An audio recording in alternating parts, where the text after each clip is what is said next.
जीवन हारिले पीजी छात्री जनक देहरे निया लगाई आत्महत्या करिथिबा अभियोग होईछि। घरर उपर महलारू तांकर अर्धदग्ध मृतदेह उद्धार करा जायछि।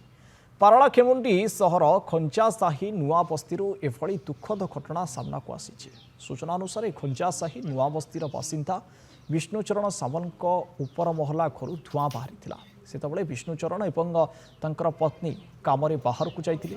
धुआं बाहरुवा देखि मछी महला कोठारे भड़ारे रहुतबा व्यक्ति जनक संगे संगे विष्णुचरण को खबर देथिले। यापर निकटरे थिबा पारलाखेमुंजी आदर्श थाना पुलिस को मध्य खबर दिया जाइतिला। पुलिस टीम तुरंत पहुंची धुआं बाहरुवा कोठरी को खोलिथिले। विष्णुचरण सान झील सुभद्रा सामल निज देहरे अग्निसंयोग करथिले। यापर पुलिस एवं साइंटिफिक टीम घटनास्थल में पहुंची तदंत आरंभ करिछि। पारिपार्श्विक स्थिति देखिले कौनसी हिंसा घटी नथिबार जनापड़ुवा बेले सुभद्रांकर मृत शरीर निकटरे पेट्रोल किंबा टार्पलिन भली किछि तरल पदार्थ बोतल एवं दियासिल मध्य पड़िछि। तेणु घटनार प्राथमिक तदंतरे यह एक आत्महत्या होइथाइ पारे बोली अनुमान करा जाउछि।